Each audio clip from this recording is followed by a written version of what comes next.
the Cross Country Mortgage Campus in Berea, Ohio, this is Cleveland Browns Daily, brought to you by Ballybet, coming soon to Ohio on 850 ESPN Cleveland. Here are your hosts, Bo Bishop and Nathan Zagura. You guys ready? Yep.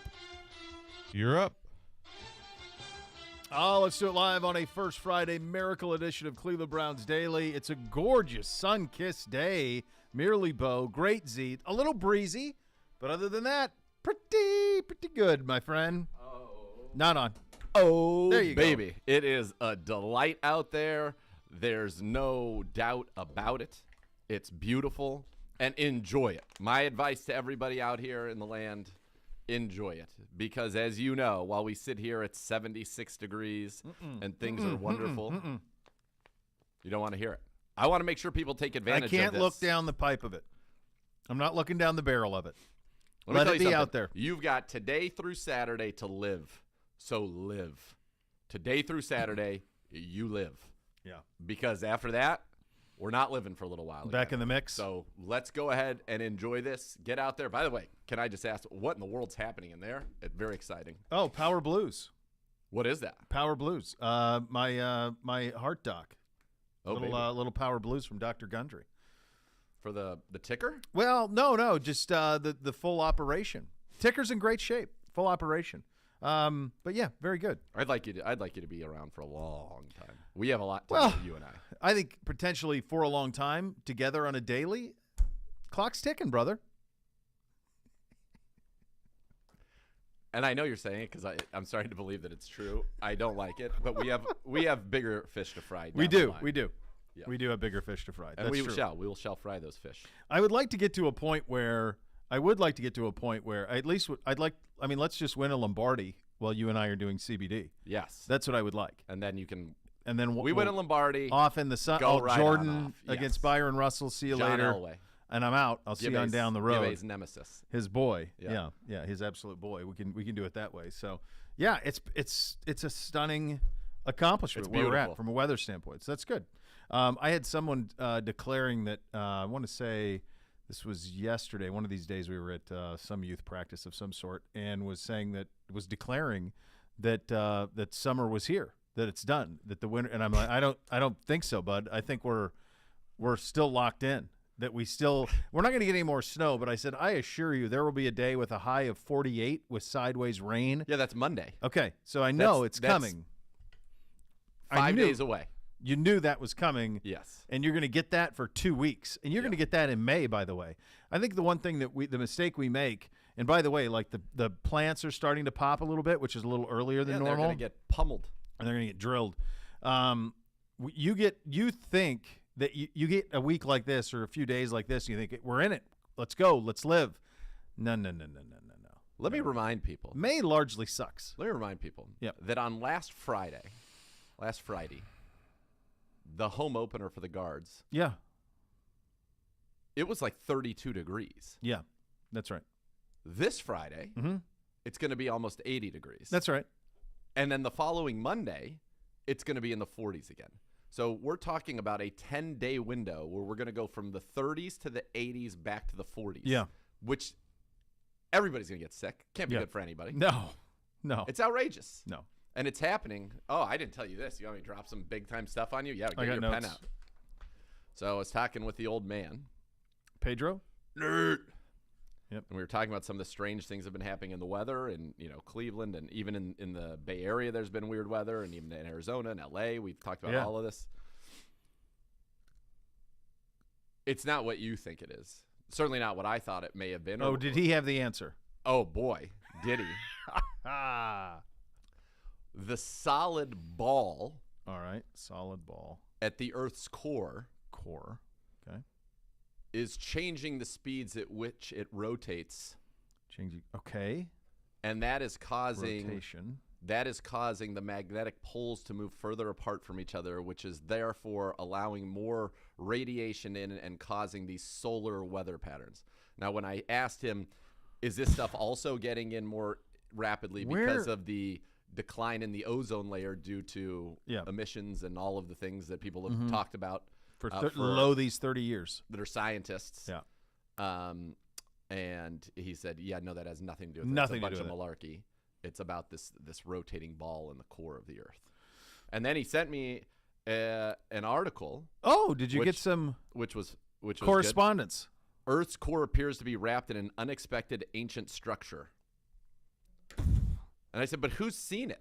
Who's at the Earth's core? What's he talking about? That somebody drilled in there, built a structure? Or that the structure was there from jump? You know, they've stitched together the most high-resolution map yet of the underlying geology beneath the Earth's southern hemisphere, revealing something previously undiscovered, an ancient ocean floor that may wrap around the core. And this is the root of it all, huh? This thin but dense layer sits around 1,800 miles below the surface, where the molten metallic outer core meets the rocky mantle above it. This is the core mantle boundary. Understanding exactly what's beneath our feet as much as possible is vital for studying everything from volcanic eruptions to the variations in the Earth's magnetic field, which protects us from solar radiation and space. Okay. So that's where he's got that. So did he come upon this from his many years being a private school administrator? No idea. Yeah. Yeah. Do you feel like Nick Adams would share a similar viewpoint? Yes. Yeah. And when you go through this whole thing, they basically say, we really don't really know what it is, but we're trying to understand what it is. We're sorting it out. Yeah, we're sorting it out. It's tricky. It basically says it's tricky to make assumptions about rock types and movement based on seismic wave movement, but the researchers aren't ruling out other options. There's also the suggestion this ancient ocean crust could be wrapped around the entire core. Oh, my God. But it's hard to know for sure. How could you? How could you know for sure? But that's why we're having crazy weather. There's no way. Yeah. Okay, well, so you've got Pedro it now. said it. And in the old days, when he would say something like that, you couldn't even fact check it. No. It was gospel. What are you going to do, grab a world book? It's still, I believe, gospel. Yeah. And I'm not saying that he's right or wrong. I have no idea. I'd never heard of it. Just seems like a lot of yesterday. information for me to just hear for the first time today. Yeah. That I feel like would be more widely known and thought of and cited. Yeah. But you never know. Maybe all of this is being kept to us because of big business. I have no idea. There's money to be made. I just think that there is something to the fact that they know that there is, ozone depletion. Yeah. Now, they think that doesn't necessarily have to do, climate change, or maybe it does. The hole in the ozone, is that causing it? We don't know. Who does? Who knows? What is this magnetic ball? What does it tell us about future games on Sundays on the lake, on the shores of Lake Erie, and if those should be played underneath a roof? So it did say that. It did say that. I was curious. There should be domes throughout the Midwest. Yeah. Or Mideast, depending if you want to. Mideast, if you want to do that. I think that's the breakdown would be. No, I think you're exactly right. Okay. If it says that, then I like that. Yeah. I like that. That makes a lot of sense. All right, real quick again. Yeah. This is something I wanted to just throw at you without any prep. Don't need it. Spoiler alert. Once again, if you have not yet watched this episode of Succession that aired this Sunday, you don't have to do it anymore. We're first Friday. You're like, I'm just saying, you're for the 72 people, days out. Listen, you never know, something could be going on in their lives. They This really far watch out, it. though, like this far out, you don't really care. Baco Nation. Do you watch? By the way, people loved Be Orlando Ledbetter.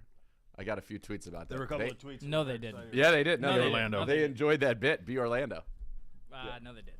Do you watch Succession? I do. I have not watched this season, but do your thing. I usually Boy, watch it with my bold wife. move. But Wife's been traveling, or yeah, she's been traveling. So And I heard that what happened? No T Swift. no T Swift. What happened? she's broke up. Wait, what are you talking about? Isn't she supposed to see T Swift? She wanted to, yeah, but she was supposed to go to on a different work trip. They had to change the location. They were going to go to Tampa, and they were going to try to squeeze that in. And the agenda went to Austin instead, so no T Swift. Good music in Sad. Austin, though. Great music scene, but no Yeah. T Swift. No T Swift. T Swift's a powerhouse. She's Unfortunate. back in the mix too. Like broken up. Do you hear people who out there and are living. calling for? No, I haven't heard who the people are calling for. Who are they looking for? Who's the operation? Pete Davidson. Pretty good gig out of him. Like, By the way, if he was just if like, it happens, if he was just like, unreal. every time somebody ultra famous gets single, I'll date him for a month and a half. and be madly in love. Yeah, and then they'll break up with me, but it's fine because I'll just go find the next one. Like, I think a lot of dudes would sign up for that. Let me tell you right now. I think it'd be a long if the list. T Swift thing happens, that's real, and we need documentaries. Yeah, I mean, it's been several that he's but he's if T done Swift to that me, with. that is like, this feels like that would be the biggest one yet. Bigger than Kardashian. Kardashian was pretty shocking. Quite. It's all shocking, but T Swift I feel like would be even more shocking. She's kind of in his wheelhouse, though, right? Like, isn't he kind of like what she dates? I don't know. Who does she date? I don't know. She dated Nobody now. Loki. Remember that? She did? Yeah. Really? Yeah. Who was the guy that she just broke up with? No clue. I don't know. I wouldn't. If No idea. there were 10 people lined up and he was amongst them, Even if he had his face and it said, I am whoever this is, I still couldn't pick him out of a it's lineup. like John Aaron, or is that a guy from Game of Thrones? I think that's a guy from Game of Thrones. But it's something like that, isn't it? John Aaron. Yeah, I'm not sure. I don't know. What was the name. his job? I don't John follow Aaron on that. Game That's of not. Thrones. John Aaron's was that's in not the my routine. He was in the where the Make the Little Man Fly. He was up in there, I feel like. Okay. Wasn't he? I don't. He could be. I don't know. Here, let's look. Hold on. We're gonna get some real information now. I like John that, yeah. Aaron. We're gonna start with John Aaron. Our internet's very slow, unfortunately. What were you hitting me with? You were going to hit me with Oh, something yeah. about Succession. I was. Okay, so maybe just shut it down. He was the Lord of the Erie. Nailed it. Nailed it. Yeah. Awesome. But we never met him No. because he was gone by the time because his crazy wife was running things and throwing people down the moon door. Exactly, but we saw him with the rocks on his eyes. Yeah. Yeah. Rock eyes. Rock Yeah, eyes. yeah. Okay, hold on. Let me get Taylor Swift's boyfriend's name. And then I'll hit you with my contemplate this. Joe Alwyn. Close. John Aaron, Joe Alwyn. Basically the same. Joe Alwyn. Yeah. Nothing on that. Got nothing. No. DJ? Doesn't look Is he a like- DJ or something? He doesn't look like Pete Davidson No. at all.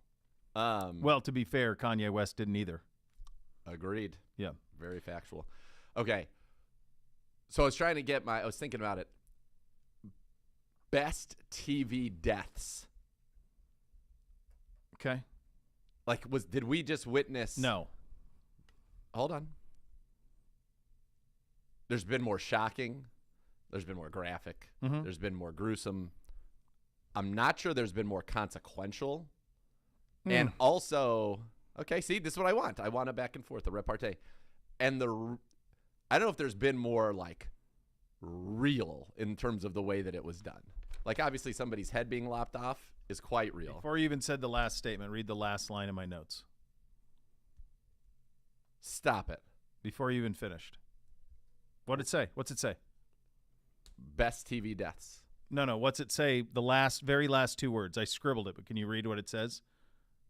Most real. Before you even started with what it might be or the very classifications, most real. Agreed. Most real. It felt like what it feels like. I mean, I've lost people close to me, and mine was one where you could see it coming. But when you have one that's shocking, you go through all of the things that those people went through. It's a roller coaster, man, of incredible despair and sadness and shock and all of it. It's crazy. So I think it was the most real, for sure. So for me personally, Yeah. it brought back memories of my nanny, who we just got a call one day that she had a heart attack in the stairwell of her house and that she was in the hospital and that come say goodbye, and that was basically it. That's it. Yeah. And so kind of the way that Kendall reacted to some of the things reminded me, because I was a high school kid, so I was emotionally mature, much like Kendall is. And that kind of like harkened back to me. I'm like, you know what? That was so real. Like, your life is going in one direction. You receive a phone call. Yeah. And your life is going in a completely different direction. And it's the full spectrum. There's all the emotions of it. Like, when you have a long time to prepare for it, then there's Totally different different. structures there, and there's release, and there's all those things. But Yeah. when it's kind of out of the blue, you run the full gamut of, I think. So I think it was the most real. The most consequential, shocking, was Eddard Stark Lord Eddard. in Baylor, the second to last episode of Game of Thrones. So it Season is, one. from a show standpoint, it is the most. I had no point of reference on the books, hadn't read them, so I had no And clue he what was was going to the happen. only actor He you was knew. the star. The star. When you He's when on they everything. at the first promotional image of it is him Oh, yeah. holding a sword. It's him, Oh, yeah. that guy. So the fact that they did that and cut to black, and then when you talk about consequences, it began the war comes of it because of that Fair. action. Fair. That Those are the leads two. the next 6-7 years And of the to show. me, it's amazing So, that they're both HBO shows. They've both been done within the last 10 years. Yeah. And were both titular characters. Now, Game of Thrones did it in the first season, wiped out the one actor you all knew, Sean Bean, the great Sean Bean. Yep. It was mind-blowing. Yes, I agree with you. I had no frame of reference either. I went in blind to that. I thought it was fake, honestly. I thought the start of the next episode was going to be That it was a dream. that it was a dream. Like I didn't think Arya's there's no nightmare or way something. that really happened. There's just no way. Yeah. but Because the it's other up ones there. that happen afterwards, you had that as context, like Red Wedding, Purple Wedding. The other things that happened that were shocking in that show, and there were a bunch of them. Sure. You knew you were on edge from that point on because of that. Yeah. That death set it off, and it made you watch every episode like. Well, they So kind of that showed was you it. at the end of episode 1 that anything is fair play in this show. Sure, but that from a No doubt. everybody's vulnerable perspective, Nobody's safe on the show. nobody's safe. So that was that. Incredible. Yeah. In terms of most real, like Stringer Bell in The Wire was pretty, Yeah. Adriana But that in felt The like Sopranos was a shocking, Ugh. like how that was the most sad, sad. I think. But was those that are, one. again, and you could even make the case for Lord Eddard Stark. Those people that you all just referenced were all wrapped up in a violent world of death. Yeah. Yeah. Yes, for sure. For sure. This was not that. No. But yeah. Adriana. Oh, man. Yeah. Their dog, too, was also a real tragedy. Ask Polly. You never Went at forgave Christopher him. pretty hard about that. And Yeah. rightfully so. Yeah. So no, I thought it was the most real. So as soon as you started out that's what I wrote down. Most real. Yeah. Because the most feels like what happens when something like that happens. Well, right. I have no frame of reference for, like, my dad being the hand of the king and his head being lopped off. No, by I'm talking but, about like, even the real- behavior. Like you didn't get the King Lear speech. Right. He walked on a plane and he died.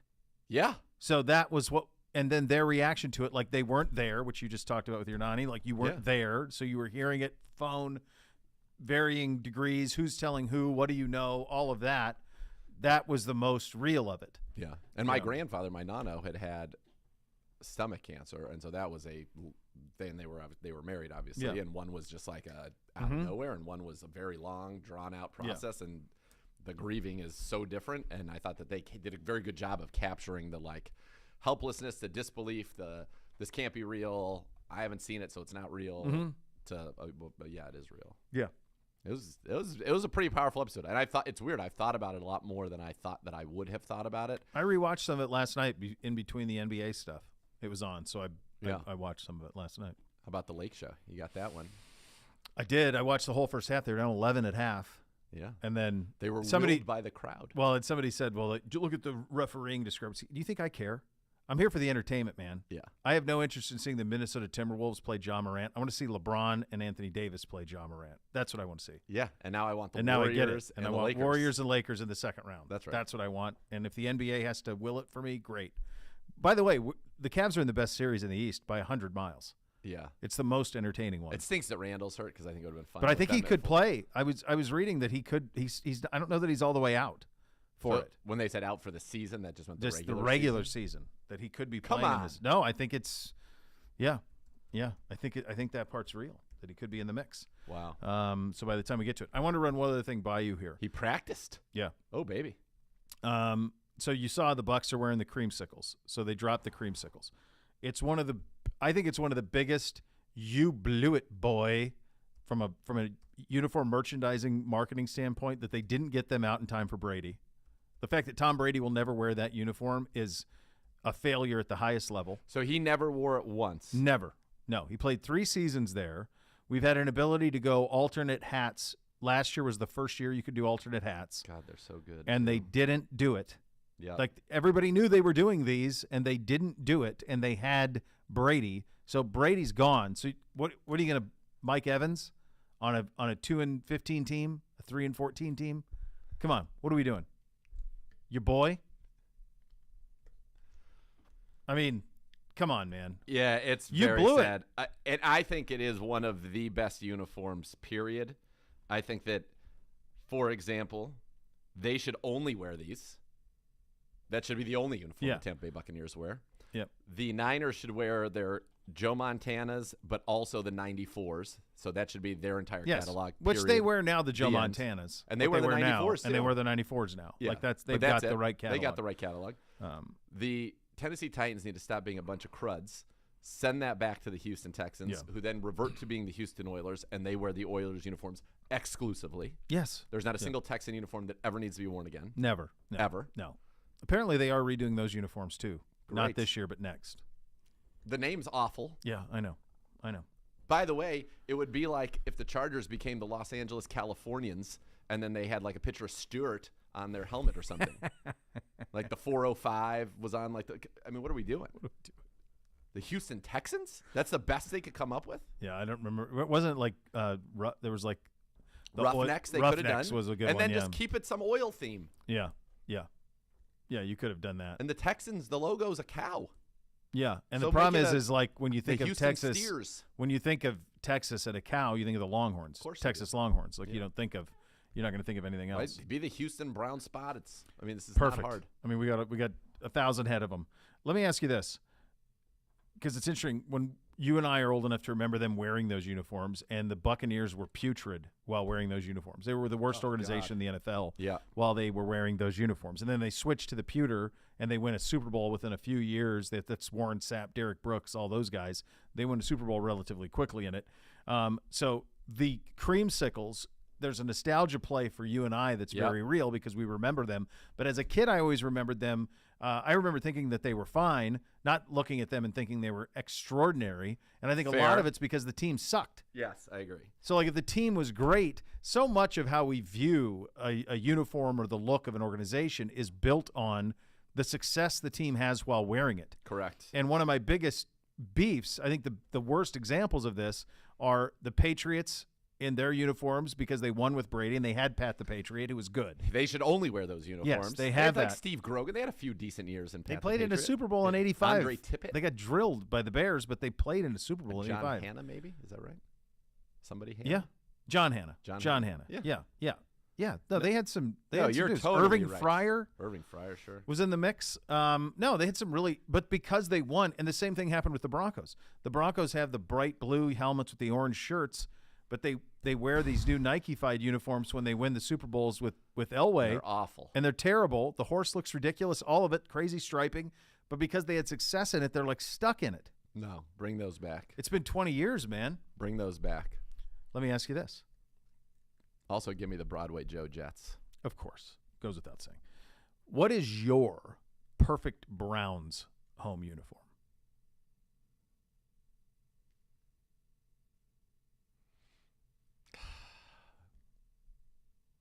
Because I think this is the perfect Bucks home uniform. The one they're going to wear is the perfect one.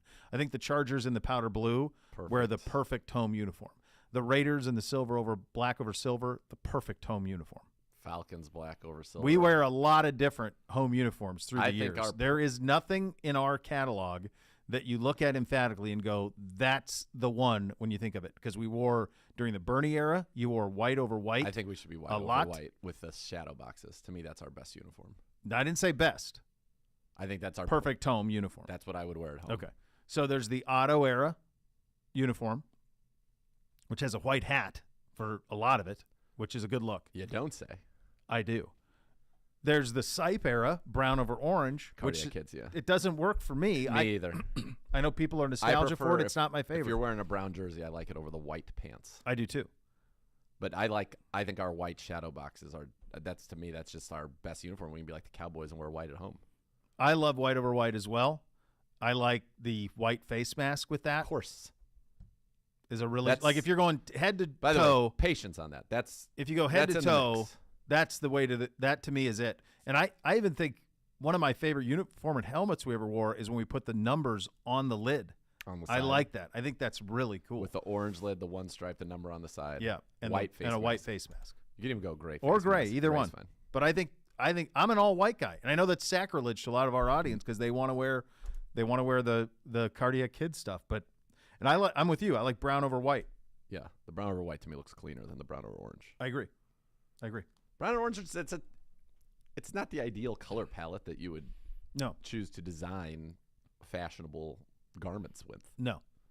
But I think our white is super iconic. It just is a pop. It makes the orange helmet really pop. Yes. Yeah, and it's some of the crazy thing is our best years, the Bernie era, the Otto era. It's all white. It's all white over white. Yeah. Is the look. Well, if you go white over white, you obviously get to dictate every home game. Most teams wear their colors at home, so you would be in white over. You'd be in that uniform the majority of the season if that's what you wanted. Just like the Cowboys, who wear the white almost all the time. There's a couple of teams out of spite that make them wear the blue. Like the Washington always did it. Philly sometimes does. They'll wear white at home just to make them wear the blue.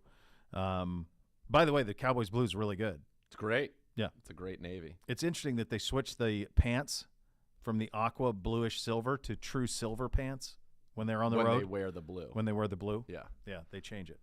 I wonder what that aqua pant's all about. I told you for that, TV, right? Yeah, Tex Schramm years ago, when he was America's Team and the supermarketer behind all of that, in those days with the tube TV sets, in order to make the pants look a true silver, you had to have that blue. You had to have that blue in them, a little bit of bluish green to get the true silver. And they at one point they were even more greenish. Now they're almost more of a blue silver. It's a blue silver. It's definitely a blue silver, but it's not a silver because they have that. They just don't wear it. Now you could just wear silver. They do, but they love that blue pant, so they blue. wear that blue silver pant. It's like classic. And they have 3 different shades of blue on the uniform. They have navy, bright royal blue, and then a blue silver pant. So they have 3 different kinds, but it's iconic. I'm with you on that. I like the brown over white. I like the white face mask, and I like the all white. But that's just me. That's what I like. Same. Yeah. All right. Same. I think the white face mask we saw this year, and it was just gorgeous. Looks great. Yeah. And I think we're going to see more of that as we go forward. I think we're going to see that white face mask maybe play a little bit of a bigger role. And I think that as we talked about, you never know what you might see on top of the old head, the old noggin. Could get some stuff there. We'll see. We'll have a little fun. We'll do position rankings in the AFC North. We've talked a lot about who we're staring up at, who we're staring down at. Where do we stand when you start to look at these position groups? We'll do the offense coming up next, heading into the draft just a couple of weeks away. We're off and running on a First Friday Miracle Edition, Cleveland Browns Daily, 850 ESPN Cleveland. We're here.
Rock in? Did she come in? What's she?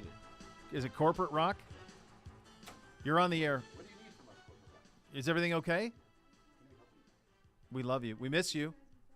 We miss you so much. We miss you. Yeah. We miss you so much. Go handle business. Corporate rock. Acquire talent. She's got big she's got big She's jobs. got the drafts coming up. You She's busy. You used to see her around fraternize with before She was became on this. corporate She was rock. part of this program.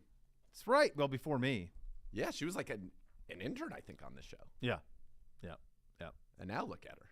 Dominating, Running handling the business, dealing with personnel, Yeah. operating things. Operating a great many things.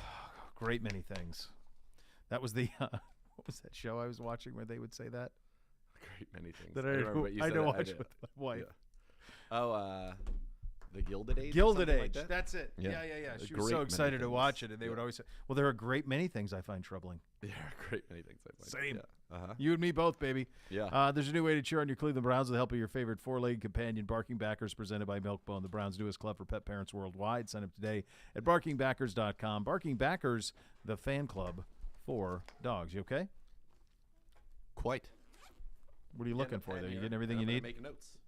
You got notes? Yeah, All right, let's do, we talk all the time about the thing that you got to worry about first. And if you go to any NFL home base, any facility, and you say, what is your first goal? They will not say to win the Super Bowl. What they will say is win the division. Because if you win the division, then the rest is possible. That's the straightest path This is an epic setup to that end. to that end. I used to love doing those in television. To that end, that said. That said. That said. That being said. That's right. Yeah, I like those. So to that end, let's take a look at where we stand at the various position groupings.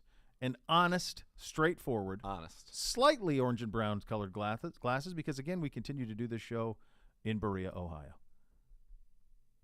Where do we rank? Who are we looking up at? Who are we looking down at the various position groups around the AFC North? Do you want to start glamour right away, or would you like to start in the trenches? I think we'd start glamour. Glamour right away, quarterbacks. Yeah. AFC North quarterback position room ratings. And obviously we know the principles. I think we can say that Lamar is still in Baltimore, because you and I are of the same belief. He either plays in Baltimore or he plays nowhere. Yeah, he's on the Ravens. Yeah, okay. And what we're going to do here is you grade it 1 to 4. Mm-hmm. Or rank it 1 to 4. I'm fine with there being ties where you could have like a 1, a 2, 2, and then a 4. Mm-hmm. And then we'll add up the points and we'll see who's in the lower the score, the better you are. I like it. And the reason I made that comment right now, especially doing quarterbacks, is I think that we would both agree Joe Burrow right now is number 1. Yeah. Yeah, he's the one. So he I gets 4 points. personally believe give him a 1. We'll do lower. We'll do golf. Oh, lower wins. Yeah, all lower right, wins. all right. Higher or lower? Better or worse. 1 is better. 1. Yeah. Yep. And then my belief, I believe that by the end of this season, it'll be a no-brainer that Deshaun Watson's either 1 or 2. Mm-hmm. But I think for this purposes, I would call him and Lamar Jackson, since he's still a reigning MVP, he's worth 10 points to his team. I'd give them both 2. I think it's clear to me Kenny Pickett is 4th. Yeah. I think that, but I do think you could make the case that for now, I'll give a 2 to both the Browns and the Ravens.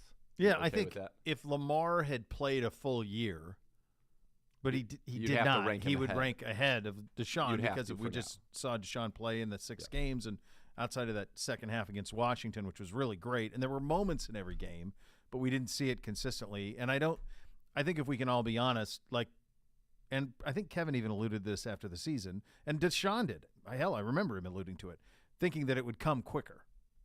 Yeah, everybody did. Everybody did. Everybody thought that it would click quicker than it did, and I think we all kind of underestimated no football 2 years. That's a real one. Yeah.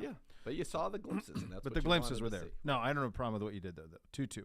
And I think a big part of that is Lamar doesn't play all of last year. We haven't seen him in a minute. Yeah. And the injuries are real. All right, running back rooms. I mean, it's basically – some of these are rooms and some of these are but to bell me, cow. It's who's your guy. That's a position. I believe firmly on the strength of Nick Chubb, we have the best running back room in the division. I don't think it's particularly close. I think what's going to be interesting is what do you do at 2? Because Cincinnati's – Mixon was not great last year, and I don't even know if he's going to be back. Yep. So what are you hearing as you do some things that are closer geographically to Cincinnati? But there's a lot of talk that they could go draft one. They're going to just release Mixon outright? I think they would Ryan's love. gone. I think they'd love a restructure. Okay. He wants more money. Yep. So, what's the market for Joe Mixon? Yep. I mean, it's been a little bit of diminished, and I loved him as a player a couple of years ago, but he's been hurt a lot, and consistently it's just not there. I don't think. I mean, there's let's say they draft Zach Charbonnet. I think Kuiper had him taking him in the second round, the kid out of UCLA. Okay. Picking him in the second round. Just pop him in there, Yeah. and you're off. Yeah. I mean, I think that's They got too many people to pay. They got to pay everybody. Absolutely. So either he's coming back on a bargain basement, or they're going to go in another direction, agree completely. and Just probably be a rookie. trying to give some context here. I would have Najee second here, because I take into account the brutality of what he has asked because of the quarterback situation that they have. So just real quick, Mixon 2 years ago, 1,205 yards, 13 touchdowns, 4.1 yards a carry, 42 catches, 314 yards, 3 touchdowns. So 16 total touchdowns and basically Monster. 1,500 plus total yards. That's the Super Bowl year? 21. Yep. Last year, 14 games, 814 yards, 7 touchdowns, 3.9 yards a carry. And I think he scored 3 or 4 touchdowns in one game, if I'm not mistaken. He did have one big against game. Carolina. Yeah. And then he had 60 catches, career high, 441 yards, career high, 2 touchdowns. So still 9 total touchdowns and 1,250 total yards. So not efficient really with his touches. Certainly not running the ball. Yeah, they should draft somebody. They can't afford to pay him. So my one for you, or my question then to you is, yes, Najee puts up a lot of numbers as a volume guy, Najee Harris does, but are we sure that you wouldn't prefer the backfield of J.K. Dobbins and Gus Edwards? Let me just I'll make the case quickly, and then you can say, yeah, I agree, I don't agree. J.K. Dobbins and Gus Edwards last year on 179 carries ran for 953 yards and 5 touchdowns, averaging about 5.4 yards per carry combined. Part of it is their system, but that's a power back. It's a big bruiser and also a speedy Dobbins. You're true. We're taking rooms here. Yeah, I still think our room is the best because of Nick Chubb. Nick period. Chubb. Like, Nick I Chubb don't, is the best of the slot by a mile, second's eighth. But in terms of now you start factoring the rest of these guys' rooms, I don't have a problem if you want to go Baltimore second. like I would probably if you make a very compelling case. Those guys have been hurt a lot. Edwards they and Dobbins. played only. That's why they only played right. 17 combined games. Yeah. So But if they're you're both saying to me coming which back. rooms would I want to have, I would want ours first. I'd want Baltimore second, Pittsburgh third, and Cincinnati four. Yeah, Najee, it's just, and maybe it's not his fault. I don't know, but 3.9, 3.8 yards per carry, 6 yards a catch, 5.6 yards a rush. I mean, he averages 4.2 yards a touch. That's brutal, dude. It's a brutal offense. 2 years in a row. Brutal. I mean, you remember what he had to do with Ben. Yeah. It's funny because Mixon I would have put second.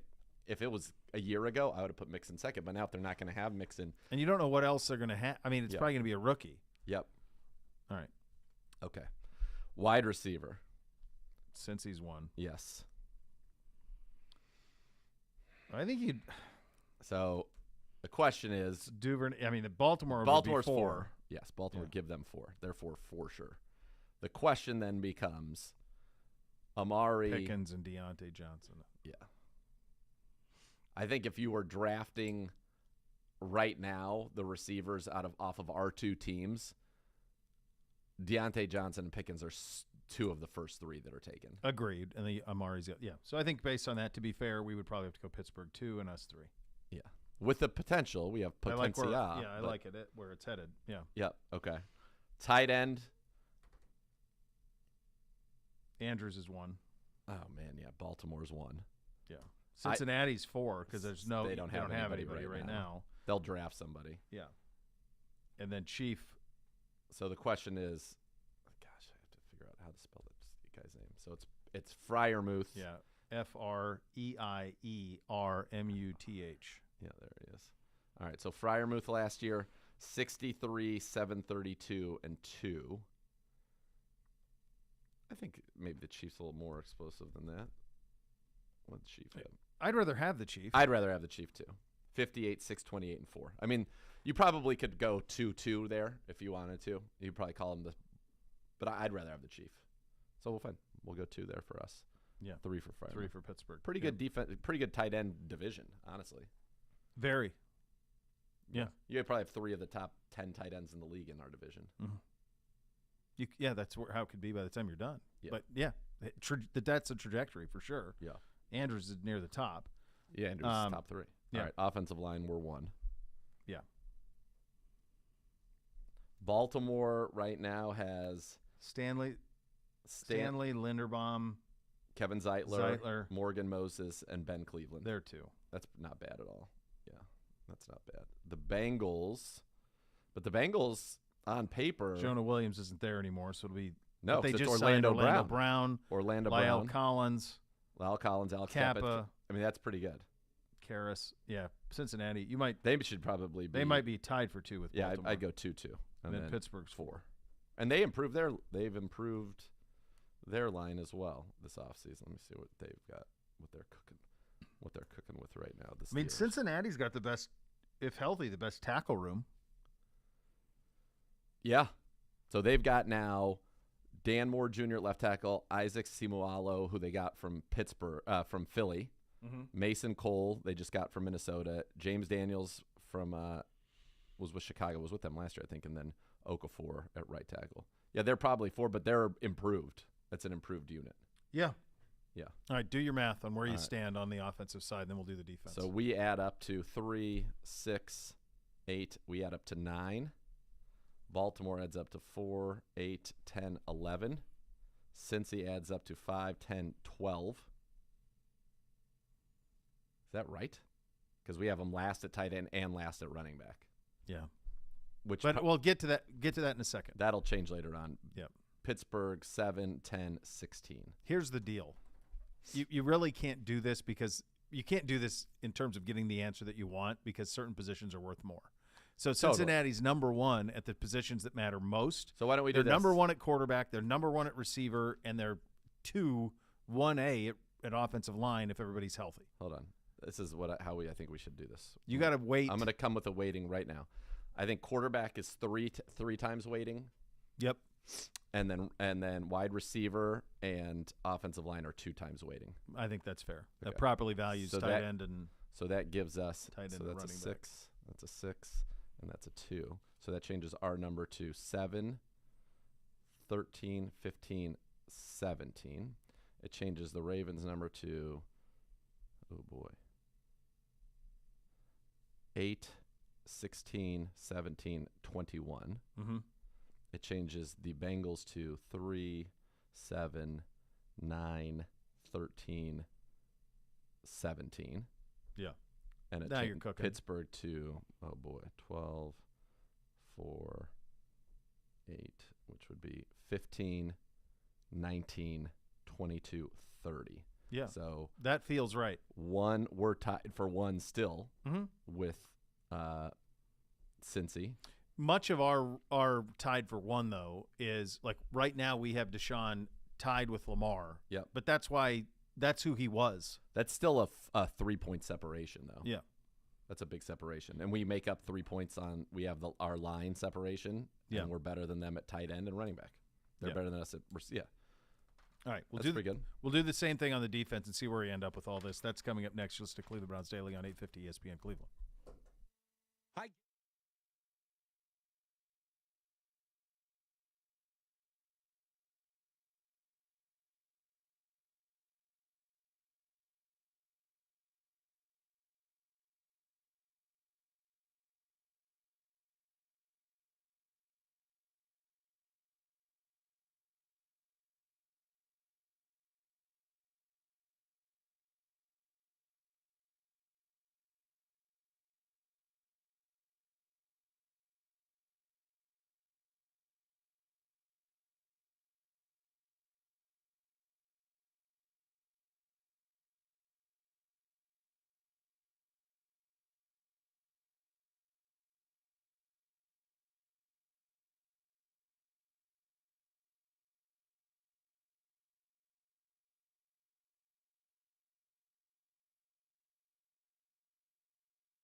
Cleveland Browns Daily, 850 ESPN Cleveland.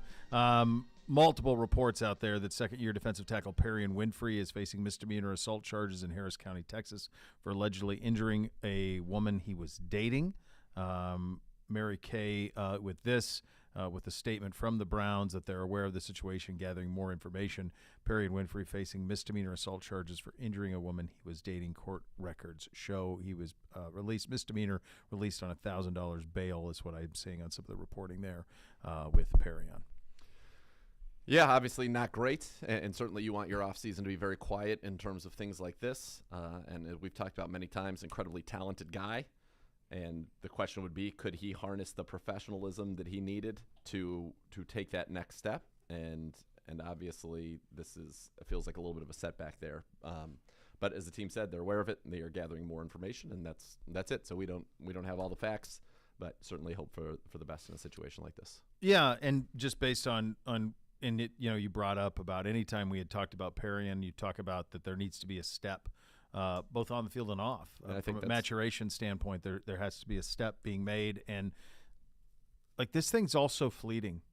Yes. When you're one of these guys. Yep. And you it feels like you're 10 feet tall and bulletproof, and who knows what all happened here. This is a very preliminary stuff, and we don't have all the information. It's just some stuff that's coming out there. But when you think about how tough it is in this league and what a privilege it is to play in it, anything can derail it. I mean, just in our time here with the Browns, think about Malik McDowell. Yeah. Who was out of the league forever, comes back, has kind of almost a storybook season. Yeah, it was incredible. And then is out of the league again. Greg Robinson, a former first-round pick. Fine guy when we talked to him. Probably one of the most revealing interviews, most vulnerable interviews we've ever done on this show. Couldn't agree more. Since I've been here. Chills thinking about it. Yeah, it was. And then to think how that all ended for a guy. Wasn't he the number 2 pick in the draft? Something really high. I mean, I know really high to it was 2 or 3. St. Louis, yeah. It was top 4 pick in the draft. Clowney year? Wasn't it like Clowney then Greg Robinson? Could have been. I mean, he was really, really high. High pick, and was someone who, came in here. Well, he wasn't even initially. He ended up being kind of a savior that year for us. Yes. Because there was the big guy who I can't remember now. That name's blanking. Desmond Harrison.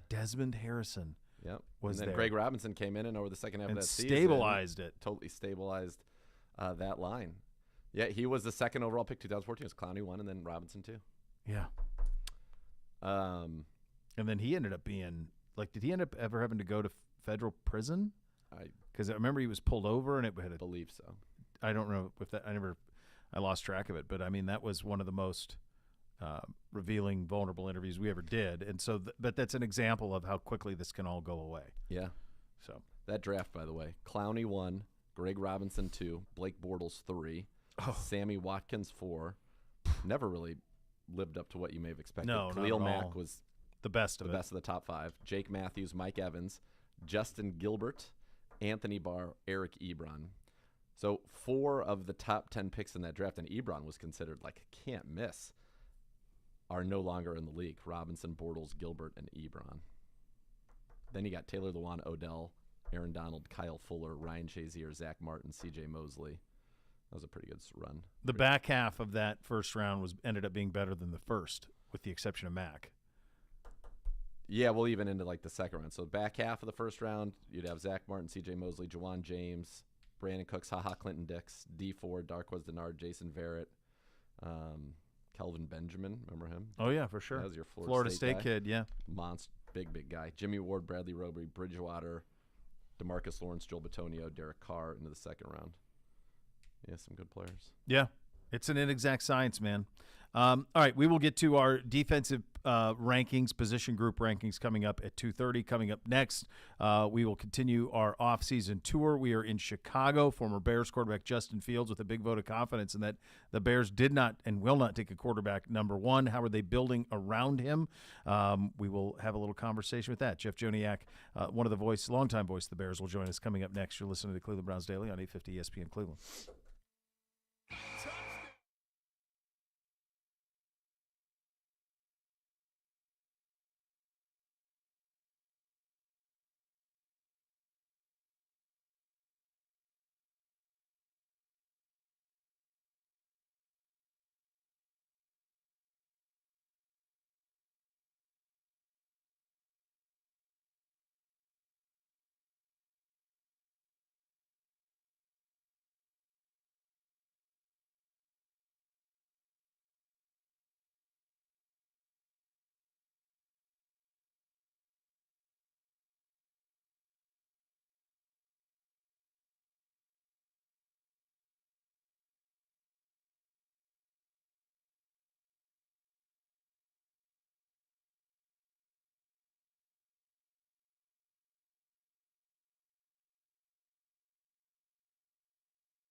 All right, welcome. Second hour here of Cleveland Browns Daily. Our offseason tour continues with a visit to Chicago. Talk a little Bears football. At one point, held the number one pick in this draft. And for some perspective, we are joined on the Twisted Tea Hotline, brought to you by Twisted Tea Hard Iced Tea, official sponsor of your Cleveland Browns. Keep it twisted, Cleveland.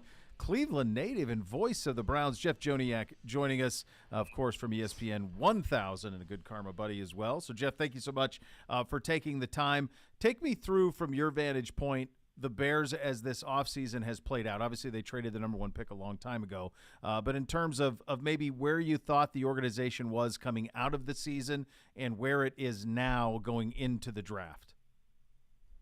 Well, first of all, good to talk to you guys. Thanks for having me on. Yeah. And it's been a weird ride since last season because we went 3-14, but you'd never know it from the fan base. Everybody was excited, believe it or not.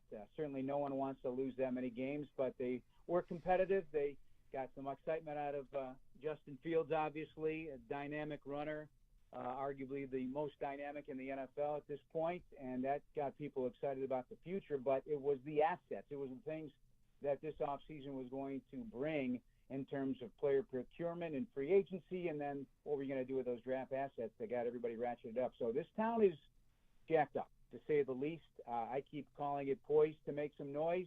That's my theme. I should get some shirts out there. Yeah. So anybody got any ideas for me? Poised to make some noise. A long way to go and a lot of holes to fill, but it'll be exciting to see what they're going to do coming year at the end of the month. Is Lovie Smith considered an honorary member of the organization after what he did in the final week of the 2022 season? At this point, there's a lot of love for the 9-year Bears head coach and a very dear friend of mine. I have yet to speak to Lovie, but I've texted with him. It's been emojis only. You can imagine what that might include. But he's collecting a paycheck and enjoying his next phase of his life. I know I'm planting his garden and getting ready for the summer. So. Yeah, that was amazing. The final ticks of the clock in 2023, but in the 2022 season, were really bizarre. When the game ended, we lose our 14th game, and everybody's glued to the TV and could not believe what happened with the Houston Texans. Well, that is what all set in motion. The biggest move of the offseason in the NFL. The Bears trade the number one overall pick to Carolina in exchange for the 9th overall pick in this draft, a second-round pick this year, a first-rounder in 2024, a second-rounder in 2025, and then this is my favorite part of the whole deal, some weapons for Justin Fields. DJ Moore, who I think is an incredibly talented wide receiver, comes in as well. I mean, this is a team, as you mentioned, poised to make some noise. This trade, what was your reaction when you saw it? An incredible haul, I think, of an actual guy who's going to help you where you need it the most, as well as a bevy of picks. Well, let me give you a little backstory, not that you care, but this has been my experience with big stories. So on the day the Bears acquired Khalil Mack, I was moving into a new home, and so I had my phone off thinking I was in the clear. And when I turned the phone back on, there were like 60 messages, and I was really in trouble because I was a couple hours behind that trade. Yeah. Jay Cutler becomes a Bear. I'm in Boca with my young daughters at the time on a softball field pitching batting practice. On vacation, and the phone keeps buzzing, and my daughter Kelly says, "Dad, you better answer your phone." I go, "Yeah, I'm on vacation." Here we acquired Jay Cutler. And then this one, I'm at my daughter now at High Point University in North Carolina for her white coat ceremony after completing her first year of physical therapy. And I'm a few beers in to the celebration, and we get word that we made the deal. So I'm on Sirius XM with a few adult beverages in me, breaking that thing down. So, yeah, the DJ Moore aspect of it, it's cost certainty, too, on top of it. He's under contract through 2025. Very manageable deal in terms of the finances. Yep. I know he's a quiet storm. I know people that lived in his neighborhood. I know people who brought him into the league, like Ron Rivera. And even unsolicited, they talk about this guy in his character and his leadership, not to mention the way he plays the game. And I like the way he plays the game because for Justin Fields, he needs guys to also own the middle of the field and get guys the football who can make something happen after the catch. And that's what Moore can do as well. He's a first down machine. And this game is about first downs. They lead the touchdowns, fellas. This is all of this is predicated on Justin Fields becoming the player he was drafted to be, and quite frankly, the player that we saw every Saturday at Ohio State. Because it's interesting, like he was such a dynamic, electric runner for the Bears last year, but he was an electric thrower of the football at Ohio State, and he was in an offense that took advantage of all of that skill set. But he was primarily, he threw it. He stood in there and threw it to great receivers, and it was something that when he was drafted to the Bears, Jeff, what you're worried about from that perspective is this is not an organization, and I don't think I'm stepping on any toes here, that's done a great job of developing the quarterback and nurturing the quarterback position. Really, I don't think they've ever had a 4,000-yard quarterback. Right, never. So it's a tough spot. Don't remind me, fellas. Why are you reminding Hey, we have me of our this own stuff? tough We got stuff, our own Jeff. issues. Come on, we got our own issues. We can commiserate. But I just thinking about Yes, this we can. from Fields' perspective, like these guys didn't draft him. Was there ever anything running through your? I guess two-parter. Was it ever running through your head? Hey, maybe they want to draft their own guy at number one. Like they'd never picked number one, get the pick exactly what they want at quarterback. You reset the salary structure as well.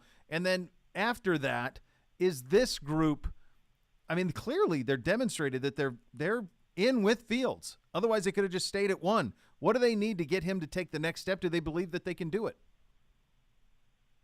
They believe they can, and Matt Eberflus, the head coach, is very much on board. He saw things behind the scenes, let alone what happened on the field, that give him a great deal of encouragement and excitement about what can be the next step for Justin Fields because of how he worked and how he became a leader. And he really did change during the season. I think a little bit of success running the football in the dynamic way he did, he electrified the crowd, and it was Hester-like around here because people were standing up, waiting to see what was next. I've mentioned many times trying to call his games, and frankly, we've seen other quarterbacks. I called Michael Vick a few times. I certainly called Deshaun Watson, and I've called Lamar Jackson. But to do it every week, I didn't know what was coming next, so I was a little behind the play on Justin Fields. I just couldn't believe it. But that being said, I didn't want the administration to just say, okay, this is a guarantee. I wanted them to actually have some hard conversations about it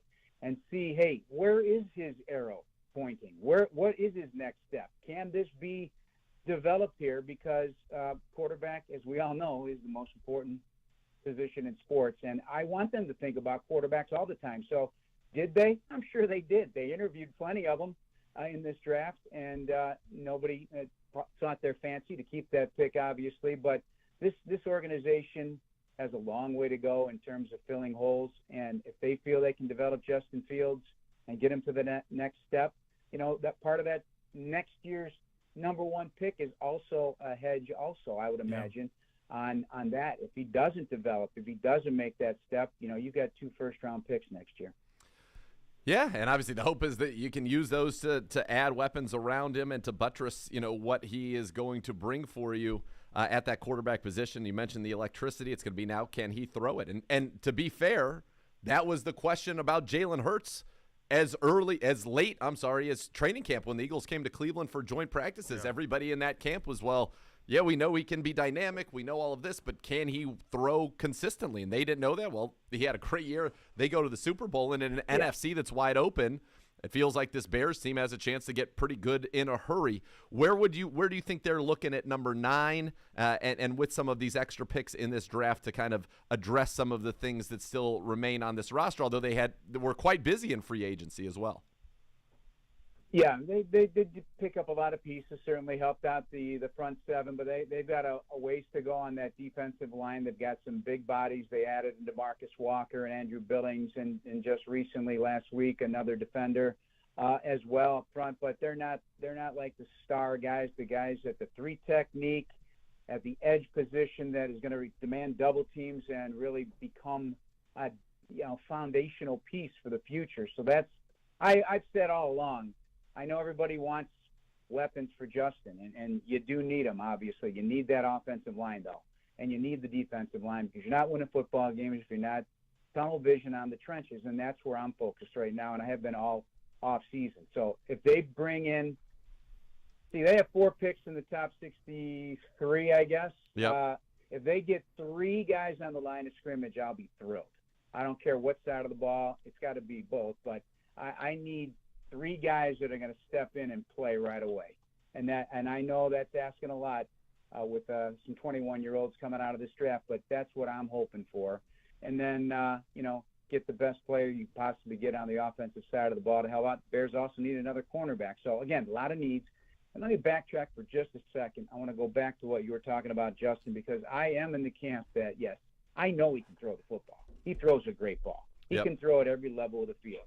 He just needs to see it better. He needs to complete the gimmies, the layups on the swing passes, get a little more fundamentally sound in that, because that will also help him stretch the field and give him some time to make some plays down the field. Jeff, Aaron Rodgers appears to be not in the division. I mean, the Packers have well, appears to be. I mean, I God. got my champagne chilling, buddy. It's ready. I mean, the idea that organization goes Favre Rodgers for 30 years, my God, enough of it. It does feel like it opens up. I mean, the Vikings team went 13-4, but to me it kind of felt like a flimsy. I didn't know if that felt all that real to me. They played a lot of close games. And then this Detroit team that feels like it's on the come. This NFC North feels kind of wide open. Is that fair? More than it's ever been? I do say so, but I'm not going to sit here and completely discount whatever progress behind the scenes Jordan Love is making. He sat for 3 years just like Aaron did. Now, I know that's a big leap, but, it's been the Bears' experience to suffer, as you pointed out, for 3 decades. And long before that, Bart Starr was a Hall of Famer. So I'm not going to count my chickens, that's for sure.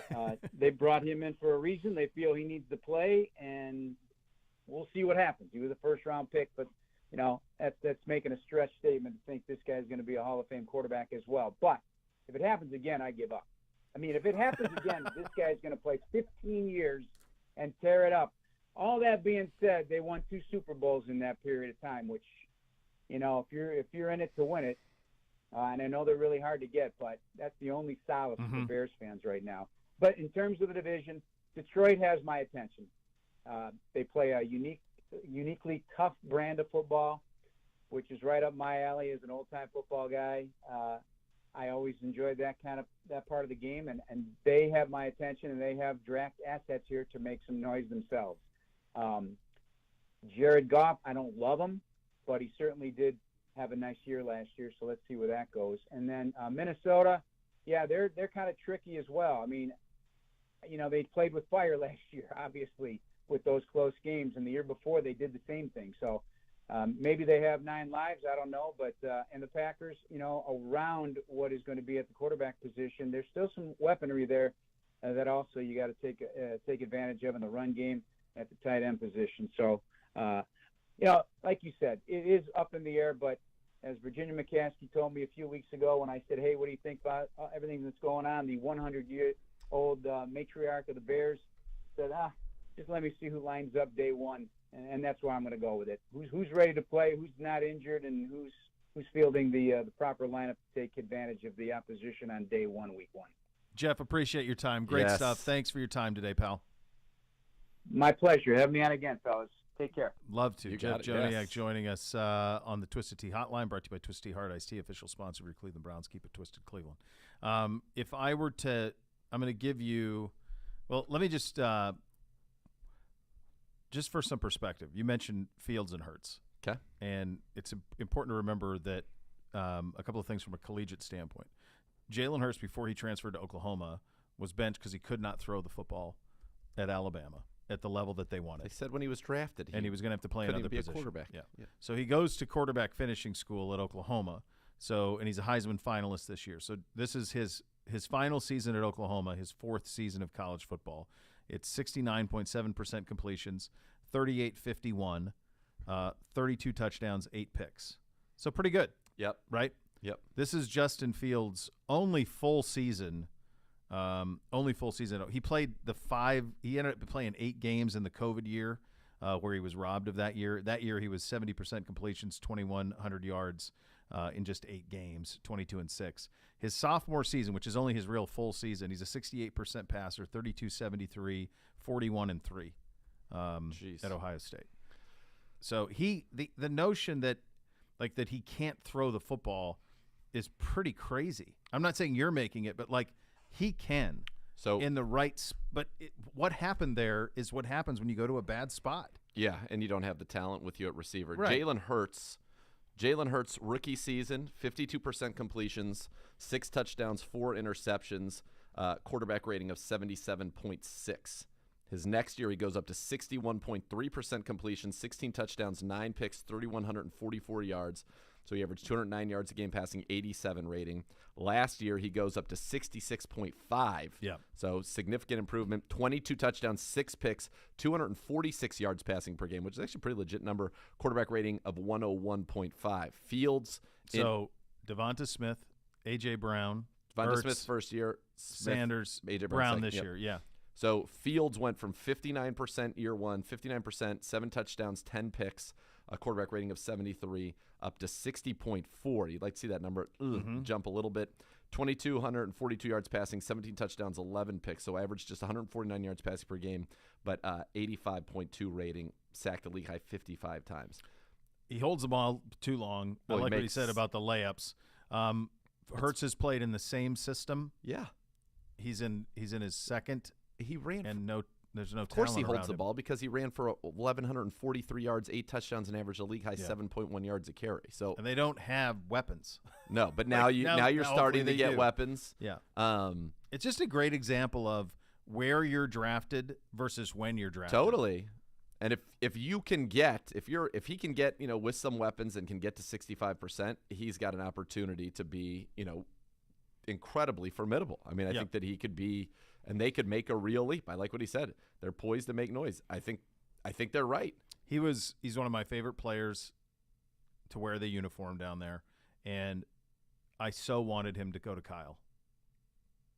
I know you did. That just would have been unbelievable had he been there. And you wonder if they had not used all their draft capital on Lance. Obviously, they could have just gotten Fields. Yeah, they could have just drafted. Could have done that. Because he fell. But even, let's say they didn't, you wonder if this offseason they would have expended some draft capital to get Lance and try to and then Chicago could have drafted a quarterback one, because this would have been your best shot to, I think, maybe go after him. Yeah, for sure. Yeah. All right, we'll do the categories on the Bears. Get to some of your questions, many of them coming in. We've got we could do the defensive thing, or we could slide that tomorrow. We'll see how that all goes. But we've got the categories to hit next. Yeah, on so the Bears. let's slide. Listen, if we can slide it because we're giving people the great content, we've already got the offense. We've got it. It's noted It's here, all locked and then in. we can There's go notations. into the defense tomorrow. That's fine. All right. So all of that still ahead. You listen to Cleveland Browns Daily, brought to you by Bally Bet, coming soon to Ohio on 850 ESPN Cleveland.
home for the last time with Renew Home Exteriors, siding and roofing products. Bo here for my great friends at Renew Home Exteriors. And don't spend all day with high-pressure sales guys. Time is way too precious. The team at Renew won't waste your day with hours of negotiating. Renew offers an upfront, fair price to make your project easy. And this month, you can take advantage of pre-pandemic pricing, plus no interest or payments for 24 months.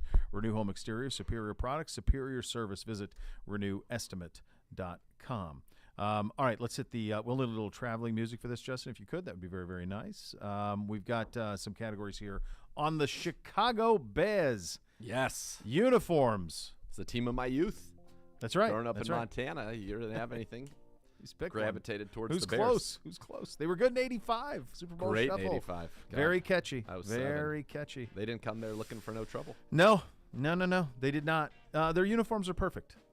Yeah, they're great. They're great. It's iconic. They're perfect. What is the best version of their uniform? We did the perfect version, in our opinion, of our uniform earlier in the show. What is the perfect version of the Bears uniform? It's the blue over white. The normal blue over, the normal. It's navy blue over white, Yep. wishbone C on the side, Yep. striped socks, Yep. GSH on the sleeve. On the sleeve, yeah. Yeah. I That's did it. enjoy the oranges that they wore. I thought it looked good for them fine. because orange and navy together is a good look. They've had some cool ones, like the Butkus era, where they take the orange out of the wishbone C and it's just white. Just a white C. Yeah. That one's kind of cool. Yeah, that's 1969, 1965. They had some that were kind of like Michigan helmets a few years ago that they wore. I didn't like that. They're not as bad as the ones they wore on the anniversary year, Which was the jersey of stripes. Yeah, that was a that is disaster. Over gold pants. Yeah, that those thing are was a awful. disaster. But they have some other. There's some really cool stuff from like a lot of these NFL teams have from like that were around in like the 40s and 50s. Yeah. Like they have a really cool old bear that's in the mix, kind of like that logo. lion we were talking about. Like they did a lot of cool stuff in the 40s and 50s from a logo standpoint, and they have some cool ones there. But yeah, it's an A+ uniform. It's when you see it, it's immediately recognizable and as good now as it's ever been. It is amazing to me that with the fact that they are the Bears, that the helmet, like this guy up here. Yeah, I love that guy. Love that guy. That guy crawling Bear over crawling on a football. That's 1946 to 1973. Yep. The 1940 to 1945 Bears a little bit wild, but no, 46. Where is that logo? Why is that? I think they have it. So they used to have. Like I don't love this one as much. I never liked. That guy was always in the mix. They had something. They used to have something at like on their team website where they had like all of the stuff you could buy for them normally, and then they had a link that was like heritage, and you could buy like the stuff from the 40s and 50s. Yeah. I think more NFL teams could do that. Like that's crazy. Look at that guy. That guy crawling over the ball. Guy crawling on the balls. Amazing, Unbelievable. Yeah. Put that on a T-shirt. I'm sure they do. They used to have it in a drop down. You drop it down. It was like Heritage Collection. It was like every year they would release stuff of like from the 40s and 50s and stuff. I think that's smart. Oh, this is even good. Look, this is a variation that a fan did. Yeah, I like that, man. How about that? Yeah, the very bear good. climbing on the. What's interesting is sea. Most organizations, if you could be something like a bear, you actually use a bear paw or a bear image, a face of a bear, something like at some part on the uniform. Yes. Like, for example, the Montana Grizzlies have a giant bear paw on the side of the helmet. Yeah. And the Bears have no visual evidence of a bear anywhere. That's what I mean. Which is pretty wild. That's what I was saying. Yeah, that helmet you would think would naturally gravitate towards an actual It would be bear.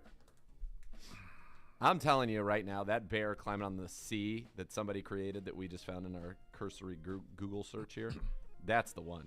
Make that. Yeah. Because the football's, it's fun because it's such an old school looking football, but the bear climbing on the sea is just beautiful.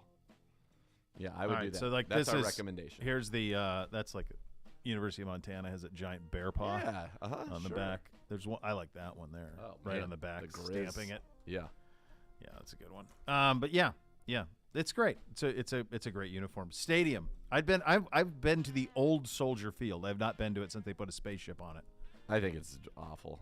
It was a travesty when they built it. Awful. It was crushed immediately. Yep. When they did it, it's not that old. They threw all that money into it, and it looked crazy from the beginning. And then from an amenity standpoint, it's not good either, huh? No, I'm not a fan of that stadium. They went very small too, right? Isn't it like Yeah, and it's just 60,000 or weird, and there's no good vantage point. The booth is in a terrible spot. They are in bad need of a makeover. The outside facade, where you see the columns, and it's so cool. And then you get in, and you're like, what? What did we do here? Yeah. So it sounds like the city is trying like desperately. It's 50 years old. It probably is, right? I mean, well, the old one's like 100 years old, but like the new one with the spaceships in the last 20 years. Yeah, the spaceship's awful. Yeah. Yeah. So they're trying. They're in Arlington Heights, I believe. They're trying to do one out in the suburbs. Is what the Bears want to do. They bought all that old racetrack land, and then there's one in the city released like to put a dome on it. Yeah. The fact that city has not hosted Super Bowls and Final Fours and all, it's just ridiculous. It's WrestleMania is all of it. Yes. Like the fact they don't have It a has dome in hosted Chicago. WrestleManias, but out at the Where'd they do it? WrestleMania 22, I was in attendance out at the Rosemont Horizon, home of DePaul. Yeah. And if you were a kid who had the WGN, you would see DePaul basketball with sure. Ronnie Meyer quite a bit. Sure. Road trip to Chicago. Yeah, for sure. Totally. How do you feel about the fact that city, since that, like for example, that the Chicago Bulls have basically been nothing since Jordan left? They had the little run with Derrick Rose. They're not a free agent destination in any way. No. I don't know that Chicago has the juice it used to have. I don't think it does because it's not great weather. It's good in it's road trip there. Yeah, absolutely. Especially if we play in September, go in there. There's great golf, great meals. restaurants. Meals are incredible. Yeah, you get in the Hugo's Frog Bar. There you have go. yourself a time. Yeah. Must thing to do on a road trip. There it is. We just you just did it. I do think if you could time up for a Wrigley home weekend, Wrigleyville's pretty cool. Wrigley's like very that cool. lives up to the. That lives up to it. That's a scene, man. We did, but all the Michigan Mile, all that stuff's a win. Oh yeah, walking over boat the river. tour. Yeah, did the boat tours with the It's architecture. It's great. Yeah, you can feel that city just drips history. Oh, it's awesome. We in Wrigleyville, we did a couple of Browns dailies. I wonder when we played in the preseason there, we did a couple of Browns dailies from the Browns backers bar. That's like right next to Wrigley Field. Right, it's right there. Oh, that's pretty cool. It was awesome. Yeah, very good. Yeah. Player you want from their current roster?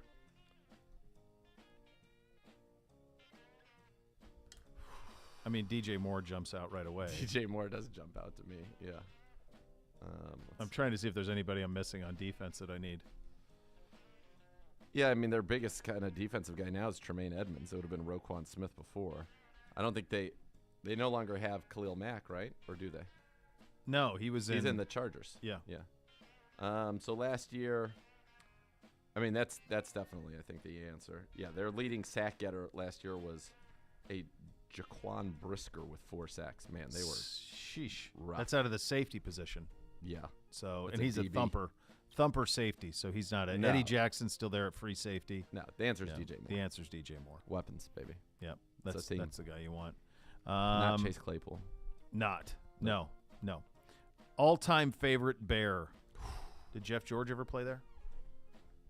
Yes. Did he really? He sure did. I do not recall that. He sure did. He played with the Bears? Yeah.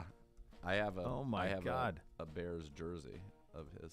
That's unbelievable. The Illinois pride of Illinois came home. Let me see. It was like it may have not like even towards the end of his run, right? I don't know that he actually played there. I think he was there with them and then retired after Washington. Yeah, so he never actually played with them, but I do have a jersey there. It's amazing. He played for teams that he actually played for: Colts, Falcons, Raiders, Vikings, and then Washington. Feels like he should have played his whole career in Oakland. Slash Los led the league in Angeles, passing, whatever. 1997. No big deal. Yeah. Walter Payton is my favorite Bear. He was the coolest. So- man. Sweetness.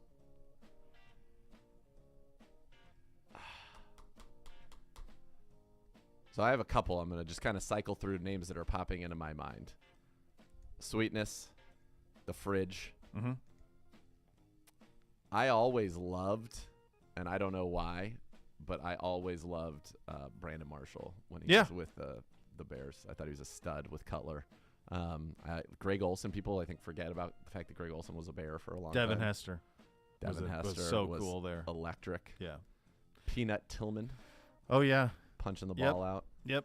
I was like Lance Briggs. Totally. I was just going to say that. I was about to ask didn't you get the because it juice. escaped. Who was the guy that played next to Urlacher? Yeah, that was he awesome? didn't get the Lance juice Britt. that 55, that right? Urlacher got, Yeah. and he was really good. Singletary was awesome, too. He was unbelievable. Richard Dent. I mean, they had Richard a lot of Dent. them. Yeah. Loved Richard Dent. A lot of cool players during that time, but it's offensively, there's not much there. Can I throw a curveball at you? Yeah. Favorite Bear of all time? Ditka. Ditka. The Bears. My dad hated the Bears because he hated Ditka. Why do you hate Ditka? I have no idea. Hated Ditka. I feel like he Just loved thought Ditka. he was a jerk. My mom, God rest her soul, she was on a business trip to Chicago and ate at Ditka's place, and Ditka came there and she got a picture with Ditka, and I thought it was one of the greatest flexes she ever did. Was have a picture of herself with Ditka. Do you have that picture? My I'd love to dad see it. does. My dad does. He's till this day. Yeah, Okay. yeah. So that's Yeah. why maybe he hates Ditka. Could be. You're jealous. Could be. Ditka was unbelievable. I'm not sure if he's a great coach, but he's a hell of a personality. Oh my God. Who else has inspired so many great SNL skits? Ditka. The Bears. Bears. I mean, Norm. Mini Ditka versus Rick Mears. Amazing. Remember the Indy 500? Not a full-size Ditka, but a mini Ditka. Mini Ditka. Amazing. Playoff team. Why not in the NFC? Can't say you wouldn't. Yeah, who knows? I mean, it's the NFC. Wide folks, open, is just baby. it's right there It is for anybody's wide taking. open. Yeah. Biggest offseason addition. DJ Moore. But they will add to that with draft picks. So Yeah. that that'll only get better. Draft pick target for them. I am surprised that they didn't try to stay at 4. Indy must not have wanted in. But it felt like Indy at 4 was the perfect one because then you're only going back 3 places. You get the best defensive player in the draft. Yeah, but you wasn't got there. DJ But then you Moore. get DJ Moore. Yeah. So they'll get a good. The Colts couldn't give you DJ Moore. That's fact. Yeah. Yep. So they're going to be an interesting team. Yeah. And they give him a shot there. All right, we'll hit you with a little mailbag coming up next. Yeah, hit us. Ask CBD. Hashtag. There's tweet me. a Tweet ton Bo. already. Let's These go. guys locked in. We'll get to that coming up next. You'll listen to Cleveland Browns Daily, brought to you by Bally Bet, coming soon to Ohio on 850 ESPN Cleveland.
Your lawyers dedicated to every client every day. Call 1-800-ELK-OHIO. Elk and Oaks, proud partner of your Cleveland Browns. Time for a little mailbag here on a First Friday edition of the program. Boy, we got, I got to tell you, I'm looking at some of these submissions. We've got a Bobby Meckling challenger, it appears. We do, but I want to go midst. back to one that we didn't get to from 6 days ago. Okay. This is how I want to. I need want to to write kick it this down? one off. Yeah, from Bobby, the great All right, Bobby. Bobby. What celebrities would you want to play your parents in a biopic about your life? About my life? Yeah. Jeez.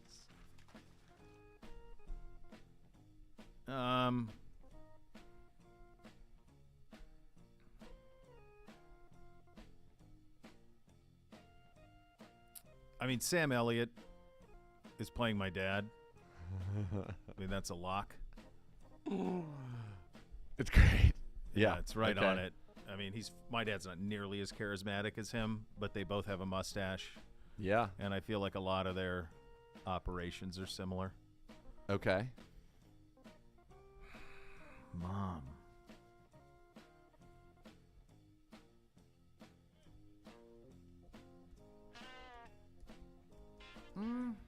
That's a good question for Meckling. It really is. It's hard to think of on my mom. Maybe a later in life Diane Lane.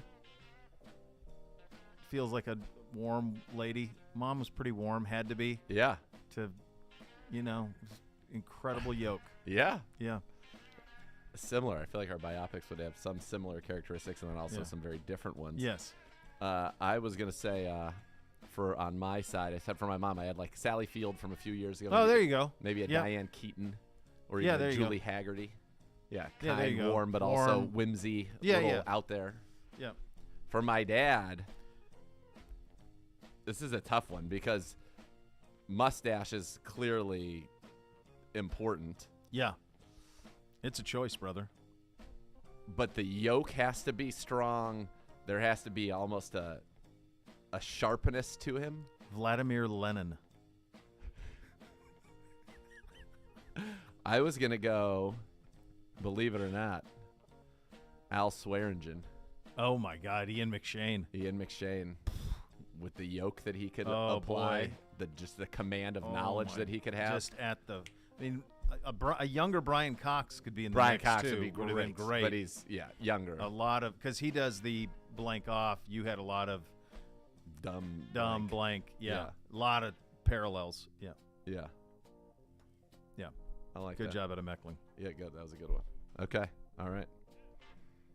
All right. Do you have these? Yeah, I got him. You want me to do Okay, them? go ahead. Let's go. All right, here we go. We'll start with, and this is Ethan Rubo, and I hope we pronounced that, and I'm sorry if we didn't. All right. Ethan, first one, I think this is an important one to lead off with. My bachelor party is a weekend-long getaway this weekend. Congratulations, Ethan. In 3 days? I'm not allowed to know anything going into it. I'm getting picked up in a van. What should I pack in my bag in preparation? By the way, you've got great I have friends. questions. Yeah, I have a lot of questions. I have a lot of questions. Who owns a van, or is it being rented? I got Okay. it. Like, I don't know. I don't know if we're going to get the answers to these I would need questions. that. I want to know, how good of friends are they? Are they like legitimately good friends who want you to have a good time? Yeah. Or are they going to put you through hell for 48 hours? Like, I think that's important. I think it's insanity for you to pack for something where you are picked up in a van and you don't know where you're going. The dollar figure that would be attached for me to do that would be extraordinary. Extraordinary. So you're not as trusting No. of your friends. Well, I am now, but I'm guessing I got to see Ethan's age. Does he look young? Yes. Oh gosh, he looks Yes. young. So no. Yeah. When you're that age, your friends are the worst, man. I wouldn't trust him to save my life, brother. I think it's beautiful. What does he need to pack? You need to pack for. Okay. You have to know. You have to be able to ask them, What climate am I going to? what's the climate, activities. You're not going to get that. So I Give would. me a activity. For in other words, like, it's nice. Like, are we gonna go? Are we playing golf? If we're playing golf, like, you have to have a tire. So I think part of what you need to make sure you have is a quarter zip, Well, that's so versatile. It's smart of you right? to say that. So you can wear that to the white tablecloth. You can wear that to play golf. Yep. You need to have a swimsuit because it feels like you're going to end up in water at some point on Sure. this trip. Yep. Is my guess. And then you need to have a versatile pant, like maybe a Lulu jogger. A Lulu jogger, or even a commission pant. That you could then wear to this white tablecloth, but you also could wear if you needed on the golf course if it wasn't warm enough. What if you're like hiking? You could still wear all that stuff hiking if you needed to. Yeah, that's the beauty of that that attire. Yeah. That's crazy. Yes, I saw that and I was like, whoa, so we got to start with that. The other thing I'd probably bring is Advil. Yeah. Feels like you're going to need some Advil. Yeah. We don't know what's going on there. Bring vitamin B12. That'll help you if you pop a B12. Probably the most valuable thing that I said on mine is I had one friend that I could trust. And I said, it was in the mix, and you could tell what was coming. It was going to be lots of, And I said, I need you to order me in a tumbler. I need you to order me water, a ginger ale on the rocks. And he's like, what are you talking about? I'm like, buddy, I'm asking you as a friend. If you go bourbon or scotch or something with this, like I really need it. And the thing is, everyone's off your back because it looks the same as those. So, but you need to hydrate. You gotta hydrate. You gotta stay hydrated. And nobody wants a mess. Nobody wants a mess. Take it up to and stop before the mess. Absolutely. All right. Also from Ethan, if given the chance to play running back in the NFL for one game, how many hits would each of you take before you are on IR? I mean, one. I'm not doing it. No, I would never do I'll it. play quarterback and take a sack. I'm not taking a hit. I'm not. They're not handing me the ball. Go. And then saying 11 NFL athletes Nope. have one job, which is to tackle you now. Like that's not all 11 people's job when you're playing quarterback. There's like maybe 4 if they blitz, 5, maybe 6 if they bring the house. No. No. Zero None. carries. Not interested in it in the least. No. Starkey. Look at that guy. I did my new headshot today. Oh, did you? It's gonna be the first headshot I've had on file since the 2014. Oh, I saw Jay was down there working on headshots. Yeah. Yeah. We're gonna have to he was in the break mix. Yeah, he was in the mix for him. All right, so that's it. That's some of our stuff. Boy, he had so many. He's got a lot going on here. Hold on, a quick one. I'll let you answer. Yeah. This is a very, very quick one. If Ohio State played the team we field for the Hall of Fame game, how does that play out? That our team wins. would win. Big, Yes. yeah. You just the overriding physicality that comes Yes. with an NFL team is stunning versus still 19, 20-year-olds. Like you just can't believe the difference. It was always so stupid when people would say that. Like Agreed. A college team could beat the worst NFL team. No, they can't. Grown men versus still trying to become All right, grown. Dak, man, you sit down with the family for movie night. Your go-to snack. I'm a salt guy, so I would do popcorn or chips or something like that. I'm not much of a sweet guy. Yeah, same. I don't know if I have a. I like you. You were doing that with the chocolate and the almond and the sea salt thing. I like a little taste of that. That's a win. Delightful. I'm a salt with. If I snack, which I try not too much, but if I do, it's salt. If I snack, I'm having chips and guacamole usually. That's my undefeated. Yeah. Red Hot Blues. Oh, baby. Nobody loses. Nobody. Not a single solitary person. So much more to come. You listen to Cleveland Browns Daily on 850 ESPN Cleveland.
I feel it is, as you know, we're doing these shows in April, and normally at this time, we are so heavy into. And I know that one of the guys asked, "Well, who do you have your eye on in the third round, brother?"